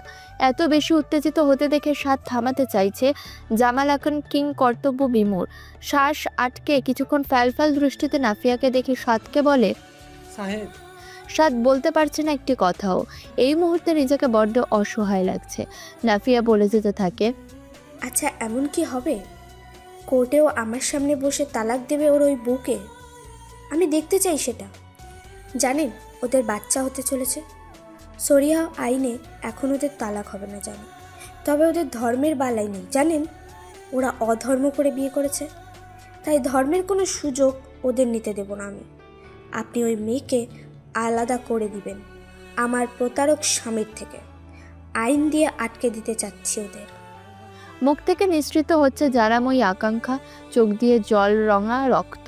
নাফিয়াকে ভীষণ অস্বাভাবিক লাগছে। জামাল আক্কান কোনো কথা বলতে পারছে না। এর মাঝে মুক্তার বলে লোকটা উঁকি দিয়ে বলল, স্যার, এরপর আপনার কেস ছিল একটা, ঠিক 12টায়। সেটার জন্য একটা মহড়া দিতে হবে। দুজন সাক্ষী এনেছে। নাফিয়া চোখ মুছে নিজেকে সামলাতে চাইলো, পারল না। ও না চাইলেও আপনা আপনি পড়ছে জল। জামাল আক্কান হতভম্ব সুরেই বলে, মা, তোমার কথা শুনবো আমি। তুমি একটু বসো তো, আমি যাচ্ছি, আর 5 মিনিটে আসছি। এর মাঝে তুমি ঠিক হও। এভাবে বললে তো কিছুই বুঝতে পারবো না, তাই না? নাফিয়া মাথা নাড়ে, বুক ভরে শ্বাস নেয়। সাদ ওকে নিয়ে উঠে দাঁড়ায়, নির্লিপ্ত গলায় বলে, কাঁদতেই থাকবে নাকি কাজের কাজ কিছু করবে? চলো বারান্দায় গিয়ে দাঁড়াই। কোর্টের বারান্দাটা চওড়া, নিরিবিলি। এতক্ষণে প্রায়ই ফাঁকা হয়েছে। মানুষজন যা আছে সব বোধহয় জমি জমার মামলাদার, হাতে মোটা মোটা ফাইল। অবশ্য কিছু আছে ডিভোর্সের মক্কেল। আদালতের মাঠে দাঁড়িয়ে এখনো স্বামী স্ত্রীতে মারামারি করছে। সাদ নাফিয়াকে একটা বেঞ্চ দেখিয়ে বসতে বলল, এখানে চুপ করে বসো, আমি পানি আনছি, নড়বে না, খবরদার।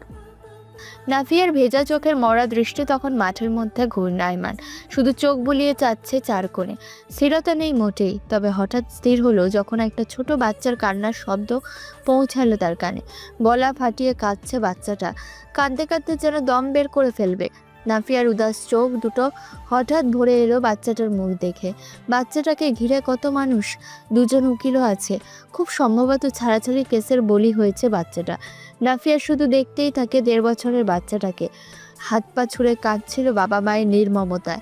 কখনো মা ধরে টানছে, কখনো বাবা ধরে টানছে, অথচ বাচ্চাটা হাত বাড়িয়ে দিচ্ছে দুইজনকে, দুজনের কোলে ঝাঁপাবে বলে। একটা বাচ্চা, একটা সুস্থ সুন্দর বাচ্চার জীবনের সব থেকে শ্রেষ্ঠ রহমত কি? তার বাবা মায়ের প্রেমময় সম্পর্ক, তার বাবা মায়ের একসাথে থাকা, এর বেশি আর কিছুই নয়। আর ওই যে বাচ্চাটা, যেটা শাহেদ আর ওর ভালোবাসা মিলে জন্ম দিতে চলেছে, সেই বাচ্চাটা তো নাফিয়ার মতোই হাত পা রক্ত মাংসের মানুষ হয়ে জন্ম নেবে। ও তো আর জেনে আসছে না ওর বাবা মা প্রতারক। ওর জন্মলগ্নে ওর বাবাকে জেল খাটিয়ে শরিয়াহ আইনের উপর গিয়ে আইন খাটিয়ে ডিভোর্স করিয়ে ওর জন্মলগ্ন বিতিকিচ্ছিরি করে নাফিয়া কি ফেরত পাবে? ওর 6 বছর পাবে ফেরত ওই বাচ্চাটার ভোগান্তিতে? আদৌ? রাফিয়া মাঠে সেই ক্রন্দনরত বাচ্চাটাকে দেখছে আর ভাবছে। ওর বেহায়া চোখ দুটো আরও একবার ভিজে উঠছে। আচ্ছা, ওর মনটা এত নরম কেন? কেন পশুটাকে হেনস্থা করার এত বড় সুযোগটাও যেতে দেবে? ওদের রোজকার প্রাণোচ্ছল বাসর পণ্ড করার মোক্ষম সময় এটি। নাফিয়া এসব কী ভাবছে? ওদের পৈশাচিক সহবাসের একটা ফসল ওই বাচ্চাটা কেবল। তার জন্মলগ্ন স্বর্গীয় করে দিতে নাফিয়ার থাকা কোথায়? মাথাটা ঘুরছে নাফিয়ার, ভীষণ ঘুরছে। ও শুধু চোখের সামনে দেখতে পাচ্ছে সদ্য জন্মানো একটা বাচ্চা হাসপাতালে হাত পা ছুঁড়ে কাঁদছে, যেন বলছে ও আমার বাবা কোথায়? কেউ জবাব দিল, তোর বাবা জেল খাটছে। তুই পেটে থাকতে তোর মায়ের সাথে ছাড়াছাড়ি হয়েছে আইনের চাপে। তোর বাপ জেলে। সদ্য জন্মানো বাচ্চাটা আবার কাঁদছেও। বাবা মায়ের সম্পর্কে ধ্বংসলীলা চলছে এটা জেনে খুব কাঁদছে। আর বেশি কল্পনা করতে পারছে না নাফিয়া। শরীর ভার হয়ে আসছে ওর। এলোমেলো দৃষ্টি দিয়ে খুঁজছে সাদকে, পাচ্ছে না এত ভিড়ে। ওর মাথাটাও ঘুরছে। এমন সময় কেউ পেছন থেকে ধরল ওকে। আপু ঠিক আছে? আপু কাত হয়ে পড়ছেন কেন? কোনো অসুবিধা? নাফিয়া বলতে পারছে না ওর কি অসুবিধা। ও পাগলের মতো সাদকে খুঁজছে কিছু বলবে তাই। সাদ এলো পানি নিয়ে। অদূর থেকে ভাবির এই হাল দেখে ছুটে এলো। যে ভদ্রমহিলা নাফিয়াকে ধরে রেখেছে সে সাদকে বলে, ঢুলছিল, মনে হচ্ছে এখনই পড়ে যাবে, জ্ঞান হারাবে, শরীর দুর্বল নাকি? নাফিয়ার শরীর ঠিক দুর্বল নয়, তবে মনটা দুর্বল। যেমন দুর্বল ওর ভাগ্য, ওর ভাগ্যের মতো ওর চোখ দুটোও দুর্বল। সেই চোখ মুছে নিতে নিতে সাদের দিকে তাকায় এক পলক, আবার মরা কান্না কাঁদতে শুরু করে। বুকে হাত চেপে বেহায়া নাফিয়া সাদকে বলে, কোথাও যেন একটা কথা শুনেছিলাম স্বাদ, যে মেয়েদের সংসার করার খুব স্বাদ, বেঁচে বেঁচে সেই মেয়েদেরই কখনো সংসার হয় না। আমার সাথে কথাটা মিলে গেছে। স্বাদ শোনো, আমাকে বাড়ি নিয়ে চলো। আমার কারো থেকে কোনো প্রতিশোধ চাই না। ওপরে যিনি আছেন, আমি আমার পোড়া কপালটা তার দরবারে রেখে দিলাম। একমাত্র তিনিই যা ভালো বুঝেন সেটা যেন করেন। আমার চোখের প্রতিটা পানির ফোঁটা, আমার প্রতিটা আর্তনাদ, আমার ফাঁকা আত্মাটা আমি তার দরবারে রেখে দিলাম। তিনি যদি মনে করেন ওদের ধ্বংস করে আমার সব ক্ষতিপূরণ হবে, তাহলে করবেন। যদি মনে করেন আমি যে নিঃশেষ হলাম এর জবাবে ওদের ধ্বংস নয়, বরং চিরস্থায়ী সুখ প্রাপ্য, আল্লাহ যেন তাই দেন ওদের। শুধু ওই বাচ্চাটা ভালো থাক। আল্লাহ যদি চান তবে ওরাও ভালো থাক। আমি আমার জীবন ফেরত চাই স্বাদ।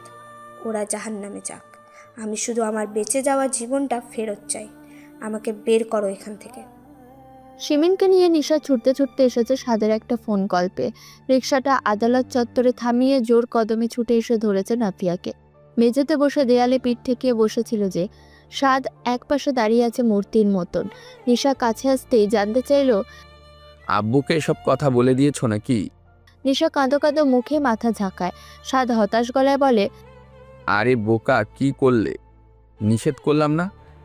বাবা জোর করলেন। এখন কি করেছেন? আসতে চেয়েছিলেন, ছোট ভাইয়া বাড়িতে এসে আটকে দিলেন। আচ্ছা ভালো, তোমরা এখন ভাবিকে তোলো, আমি পারবো না তো। বাতাসি, দাটা দিয়ে যা তো। নাফিয়া চোখ মুখ খুব স্বাভাবিক এখন। চুপচাপ বসে তাকিয়ে আছে আদালত প্রাঙ্গণের এক কোণে একটা নারকেল গাছে। নিশার শিমিন গিয়ে আলতো করে ধরল। স্নেহময়ী সুর টেনে বলল, উঠবে ভাবে, বাড়িতে যাবে বলছিলে। নাফিয়া তাকালো, ধীর স্থির বলল, আমি মামলা করিনি জানিস শিমিন, তোর ভাইয়াকে দয়া করেছি। আমি কি ভালো বউ দেখ। শিমিন জবাব না দিয়ে ঝুঁকে ভাবিকে টেনে তুলল। নিশা ধরল আরেক হাত। নাফিয়া হাসলো একগাল। এই হাসির কোনো মানে নেই। নিশাকে বলে, এই নিশা, তোকে আমি স্বামীকে খুশি রাখার, নিজের কাছে আটকে রাখার যত কৌশল শিখিয়েছি, ওসব কিছু আর দেখাতে যাস না। শোন, যে থাকার না সে এমনিতেই থাকবে না, আর যে যাওয়ার তুই যদি তাকে তোর নিজের জীবনের বিনিময়েও চাস, সে থাকবে না। সে কোনো না কোনো কারণ বানিয়ে চলেই যাবে। দুদিন আগেও বড় গুণা এসে আমার সাথে সময় কাটিয়েছিল।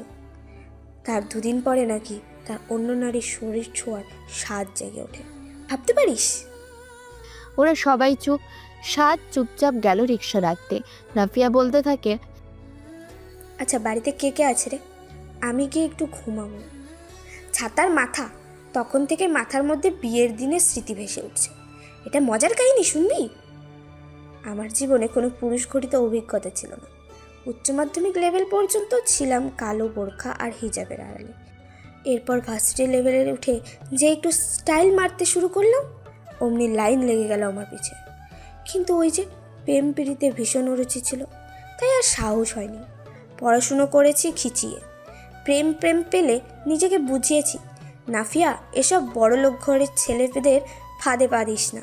এরা কখনোই তোর মতো চালচুলোহীন মেয়েকে নিয়ে বিয়ে অবধি যাবে না। Think practical. তাই অহেতুক প্রেম টেম করে মন ভেঙে বসে থাকার মানে নেই।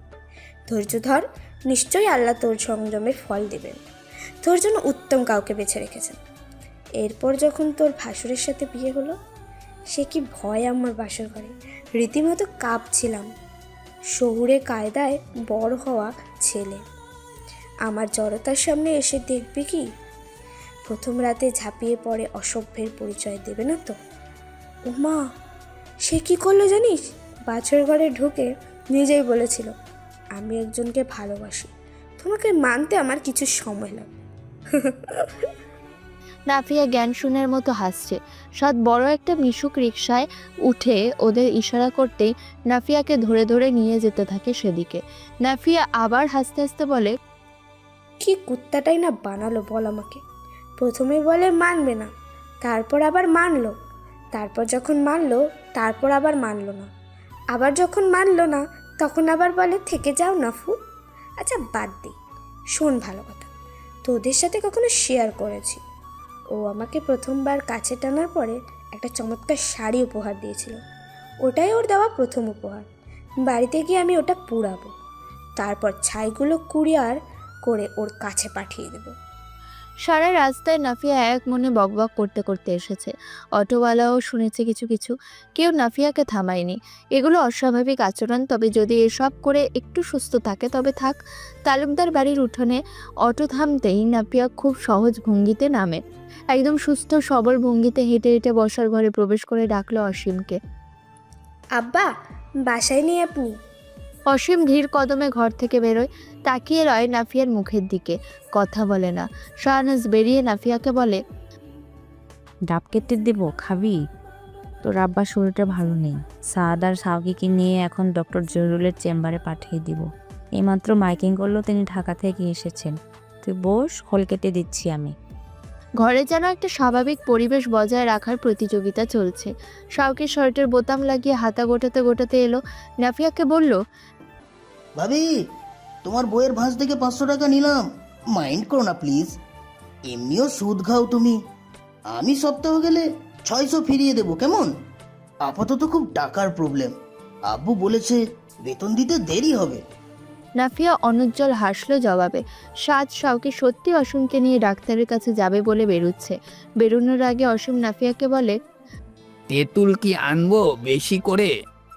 সিজন চলছে, সিদ্দিক মঞ্চের ওখানে গৃহস্থলীরা নিয়ে বসে মিষ্টি তেঁতুল। আচার তো তাদের 12 মাসই লাগে।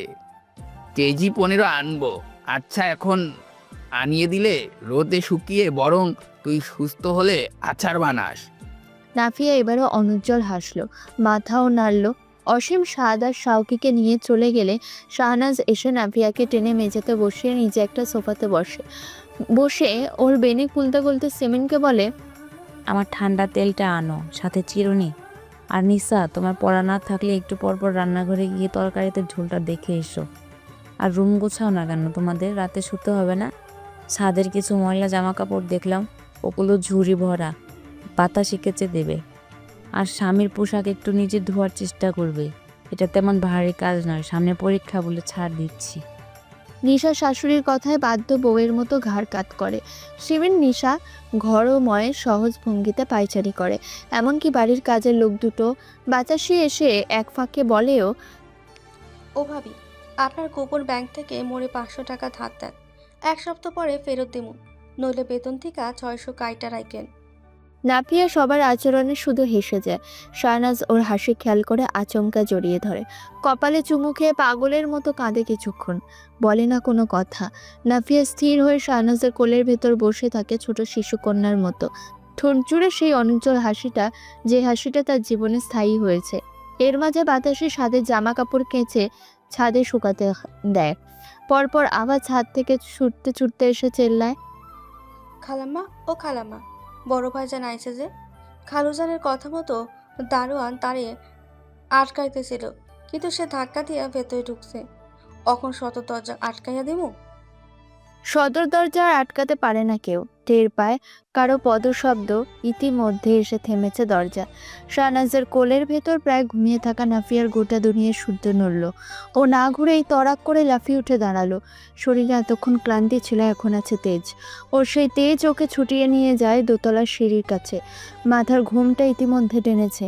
এই শেষ এ জীবনে, আর কখনো না ও ওর প্রিয়তম প্রতারক স্বামীর সুখী মুখটা দেখবে, না ওর বোকা মুখটা কখনো দেখাবে তাকে। ও পুরোপুরি পালাবে ওর সাবেক মনিবের কাছ থেকে। একজন অবিশ্বস্ত মনিব, যে 6টা বছর ধরে নাফিয়াকে নিজের কুত্তা বানিয়েছিল। এ যেন দৌড় প্রতিযোগিতা চলছে, ওর দুর্বল কদমকে ধাওয়া করছে লম্বা পায়ে লম্বা কদম। তবে ধরতে আর পারেনি। নাফিয়া একটা ঘরে ঢুকেই লাগিয়ে দিল দরজা। দাঁড়িয়ে রইল দরজার পিঠ ঠেকিয়ে, চুপচাপ ভাবলেশীন। রাগ, জেদ, বিষাদ সব কিছুর ঊর্ধ্বে সে। শাহিদ হাঁপাচ্ছে। 2.5 ঘন্টার বাস জার্নি শেষে এই দৌড়টা ওকে ক্লান্ত করলো। 4 দিন আগে বৃষ্টিতে ভিজে লেগেছে ঠান্ডা। ফ্যাসফ্যাসে গলায়, জ্বরাক্রান্ত গলায় বলল, দরজা খোলো। নাফিয়া একটু চমকালো। ভীষণ অসুস্থ কণ্ঠ। এই কণ্ঠ দিন 15 আগে শুনলে নাফিয়া পাগল হয়ে যেত। তুলসী, বাসক, আদা ছেঁচে রস বের করে শাহেদকে গেলানোর উৎসব লাগিয়ে দিত। অস্থির হয়ে উঠত স্বামীর অসুস্থতায়। এখন হচ্ছে না, কারণ তার প্রিয়তম প্রতারক স্বামীর সেবা করার জন্য আরেকজন আছে, যে হয়তো তাকে অসুস্থ হলে তুলসী, বাসক, আদা ছেঁচে রস দেয়, যত্ন করে 3 বেলা বেড়ে খাওয়ায়, রাতে আবদার করলে শাড়ি খুলে ব্লাউজের বোতাম খুলে দেয়, আরও কত কি দেয়। তাই নাফিয়ার উদ্বিগ্ন হবার প্রয়োজন নেই। ও কেবল ক্লান্ত গলায় বলল, একটা প্রশ্ন করব, সত্যিটা বলবেন? শাহেদ ছটফটিয়ে ওঠে, বলে। হুম। নাফিয়া বুক ভরে শ্বাস নেয়, বেশ সহজ গলায় বলে, আচ্ছা, কখনো কি আপনি আমার ব্যাপারে ফিল করেছেন যে এই মেয়েটা চমৎকার, একদম সেরা, শ্রেষ্ঠ সুন্দরী, সম্পূর্ণা? আমি একটা গোটা জীবন এর সাথে কাটিয়ে দিতে পারবো। এর সাথে মিলিত হয়ে আমি 3-4টা বাচ্চা জন্ম দেব। এর সাথে আমি বুড়ো হব। আচ্ছা, এমন ভাবনা আপনার মাথায় কি কখনো এসেছিল আমাকে নিয়ে? নাকি আমি সবসময় আপনার কাছে চোখের সামনে, হাতের কাছে পাচ্ছি তাই খাচ্ছি টাইপ শরীর ছিলাম একটা? কখনো আমার সাথে আপনার বাচ্চাদের নিয়ে আনন্দ করা, একসাথে বৃদ্ধ হবার বাসনা জাগতো? শাহিদ কিছুক্ষণ চুপ থাকে, তারপর বলে, যদি বলি হ্যাঁ, তুমি কি বিশ্বাস করবে? নাফিয়া ভদ্র মতন বলল, করব। ওই মেয়েটা এসে আপনাকে এলোমেলো করে দিয়েছে হয়তো। হয়তো আপনি একজন ভিকটিম, আপনি বেচারা, বেচারা আপনার পুরুষাঙ্গ। দরজা খুলো নাফু। না, একটু দেখবো। এ জীবনে আর না। নাফু। মামলা দিইনি আপনাদের নামে। আপনারা ভালো খারাপ যাই থাকুন, আমার থেকে দূরে থাকুন। এ কথা কেন জানতে চাইলে তবে? আমি তোমাকে এখনো স্ত্রী ভেবেছি কিনা কেন জানতে চাইছো? কারণ তবে একটা আবদার আছে। আমি আবদার করব আপনার কাছে। কি আবদার? নাফিয়া চোখ বুঝল, আবারও বুক ভরে নিল শ্বাস, বলল, যদি তাই ভেবে থাকেন কিছু সময়ের জন্য হলো, তবে আমার সামনেই আপনি আমাকে তালাক দিয়ে যাবেন, আজ এখানে। যদি এক মুহূর্তের জন্য আমাকে বুকের কখনো জায়গা দিয়ে থাকেন একচ্ছ রানীর মতন, তবে আমার সামনে আমাকে আজ তালাক দিয়ে যাবেন। আপনার স্ত্রী হিসেবে বেঁচে থাকা আমার কাছে চূড়ান্ত অসম্মানের লজ্জা। আমি আপনার কাছ থেকে আর কোনো কিছু হ্যাংলার মতো নিতে চাই না। আমি চাই আপনি আমাকে স্বেচ্ছায় দিন, আমাকে সম্মান করুন। আপনার থেকে হ্যাংলার মতো ভালোবাসা নিয়েছিলাম, স্বীকৃতি নিয়েছিলাম, আদর নিয়েছিলাম, সময় নিয়েছিলাম, বাচ্চা নিয়েছিলাম। তবে এবার এই তালাকটা আপনি আমাকে ভালোবেসে দেবেন প্রফেসর। আপনার বউয়ের খুব কষ্ট হবে একটা নোংরা লোকের বউ হয়ে বাঁচতে। আপনি শুনছেন? আপনার বউয়ের কষ্টের কথা বিবেচনা করে আজ এখান থেকে আপনি তালাক দিয়ে বেরোবেন, অনুরোধ করছি। শাহনাজ, শ্রিমিন, নিশা, বাতাসে ছুটতে ছুটতে এসেছে দোতলায়। শাহিদকে ধাক্কা দিয়ে সরানোর চেষ্টা করছে শাহনাজ। রাগে অন্ধ হয়ে দুমদাম কিল মারছে এত বড় ছেলের গায়ে, পিঠে। শাহিদকে ওসব করে হাঁটানো যাচ্ছে না। ও উদ্গ্রীব হয়ে আছে নাফিয়ার মুখটা দেখতে। শক্ত হাতটা দরজার হাতল আঁকড়ে ধরে রেখেছে। শাহনাজ চেঁচায় ভাঙা গলায়, তুই বের হ, এক্ষুনি বের হ। তোর বাবা এসে তোকে খুন করে ফেলবে, কিন্তু তার আগে তুই বের হ, জানোয়ার। শাহেদ এক পলক মায়ের লাল চোখ দুটো দেখে, পরপর নাফিয়াকে বলে, তালাক দেব না আমি তোমাকে। আগেই তো বলেছি, তোমার যদি মামলা দিয়ে তালাক নিতে ইচ্ছা হয় তাহলে নাও। এসবের ভয় ডয় আমাকে একদম দেখাবে না। তুমি মামলা দিয়ে পারলে নাও। ওপাশে নাফিয়া হাসে বলে, এত কেন শাস্তি পাওয়ার শখ? অন্যায় করেছি, শাস্তি দেবে না? না, শাস্তি দিলে আপনার মনে হবে শাস্তি পেয়ে গেছি, সব শেষ। ওই শাস্তির মেয়াদ শেষ হলে আপনার মন ভেবে নেবে আপনি ক্ষমাও পেয়ে গেছেন। এটা তো হতে দেওয়া যায় না, বলুন। ক্ষমা করবেই না? এ জীবনে না। শান্ত গলায় একজন মেয়ে তেজ প্রতিজ্ঞা ঢেলে নাফিয়া শ্বাস নেয়। ও টের পাচ্ছে আদালত চত্বর থেকে ক্রমশ ভারী হওয়া বুকটা অমানুষটাকে ওর স্থান বুঝিয়ে দিতে পেরে একটু হালকা হচ্ছে। শাহেদ দাঁড়িয়ে রয়। মায়ের মার ধাক্কা তখনও ওকে টলাতে পারেনি। শিমিন আর নিশার অনুরোধও না। নাফিয়া আবার বলে ওঠে, এখন বুঝেছেন মামলা কেন করিনি? আপনি আমার ক্ষমা পাওয়ার যোগ্য না। আপনি আমাকে আমূল্যে শেষ করে মাত্র কয়েক মাস জেল খেটে নিজে নিজে প্রায়শ্চিত্ত করে নিজের শাস্তি শেষ হবে আনন্দিত হতে পারবেন। আমি দেব না আপনাকে সেই সুযোগ। শাহিদের নিশ্চুপতার দীর্ঘশ্বাসের রূপ নেয়। নাফিয়ার জবাবগুলো হয় আরও বেশি কঠোর, ধারালো, সোজা গিয়ে ফালা করে দেয় শাহিদের বুক। তালাকটা দিয়ে যান। আপনি কখনো থুতু মাটিতে ফেলে সেটা মুখে তুলে নেবেন না, কেউ নেয় না। আপনি আমার কাছে ওই থুতুর মতো। নাফিয়া, কথাটা শাহিদের বুকে ব্যথা সৃষ্টি করতেই শাহিদ একটু ধমকে উঠল। বিনিময়ে হাসল নাফিয়া, গলা খুলে বলল, আমাদের বৈবাহিক সম্পর্কে যদি আপনার মতো মন ভাঙা ধৃষ্টতা আমি দেখাতাম, যদি অন্য পুরুষের দ্বারস্থ হতাম, তবে আপনি পারতেন আমাকে দ্বিতীয়বার গ্রহণ করতে। শুধু এইটুকু বলুন, আমি এসে কিছুক্ষণ ইনিয়ে বিনিয়ে কাঁদলে মাপ দিয়ে দিতেন এই অনাচারের? বলুন বলুন, আরে বলুন, সত্যি করে বলবেন কিন্তু। শাহিদ জবাব দেয়, না। কেন দিতেন না? বলুন, কারণটা বলুন। আমার একচ্ছ সম্পদ স্ত্রী ভ্রষ্টাচারী হলেও তাকে পুনরায় কাছে টেনে ছোঁয়া কষ্টসাধ্য। একজন সাধারণ পুরুষের কাছে যদি না সে মহৎ সাধু হয়। এখন আপনি কথা না বাড়িয়ে তালাক দিন, সম্মানের সাথে দিন। আমাকে নোংরা হতে বাধ্য করবেন না। কেমন নোংরা শুনি তো, দেখি তো। বলবো? হ্যাঁ। ঠিক আছে বলি। আম্মা, আপনি ওখানে বাইরে আছেন তাই না? আম্মা মনে কষ্ট নেবেন না, অনুরোধ। আগেই আপনার পা ধরে মাপ চেয়ে নিচ্ছি, এই বেয়াদ্দবকে মাপ করবেন। শাহনাজ জবাব না দিয়ে স্থির হয়ে দাঁড়িয়ে রয়। ওপাশে নাফিয়া ধীরে ধীরে উচ্চারণ করে, আগেই আপনার পা ধরে মাপ চেয়ে নিচ্ছি, এই বেয়াদ্দবকে মাপ করবেন। শাহেদ, আপনি যদি অসীম তালুকদার আর শাহনাজ পারভিনের ছেলে হয়ে থাকেন তবে আমাকে তালাক দিন। আর যদি আপনার জন্ম নিয়ে আপনি সন্দিহান থাকেন তবে হ্যাংলামও করতে থাকেন, টেনে টেনে আমার ঘৃণাকে আরও লম্বা করতে থাকেন। আপনাকে স্বাগত জানাই। বুকটা ধক করে উঠল শাহেদের। ওর হতবাক দৃষ্টি বন্ধ দরজার কপাটে স্থির হয়ে আছে। পা মাথা থেকে যেন কুলকুলিয়ে ঘাম ছুটে গিয়েছে। বুকের বাঁ পাশ থেকে কোনো ভারী বস্তু যেন নিচের দিকে নেমেছে। শাহেদের বুকে প্রচণ্ড ব্যথা শুরু হয়েছে। ও ওর দৃষ্টি নামাতে পারছে না। জিভ দিয়ে ঠোঁট ভিজিয়ে বলে, তারপর কি করবে? নাফিয়ার ঠোঁটের হাসি ছড়িয়ে যায়। কি ভীষণ উজ্জ্বল দেখাচ্ছে মুখটা এখন। ও বলতে গিয়ে ওর মাটি চাপা পড়া আত্মবিশ্বাস পুনরুদ্ধার করছে তেজ আর অঙ্গীকারের সুর কণ্ঠে। তারপর বাঁচব, শ্বাস নেব, চাকরির চেষ্টা করব, আল্লাহর রহমতে চাকরিও পেয়ে যাব। একা একা হাঁটবো, নামাজ পড়ে আল্লাহর কাছে শুধুমাত্র নিজের জন্য প্রার্থনা করব। নিজেকে এত আর এত ভালোবাসবো। শাহেদের গলা ভেঙে আসছে। ও টের পাচ্ছে ওর শরীরটা কাঁপছে। কাঁপা কাঁপা গলায় আবার বলে, তুমি কি আরেকবার ভাববে?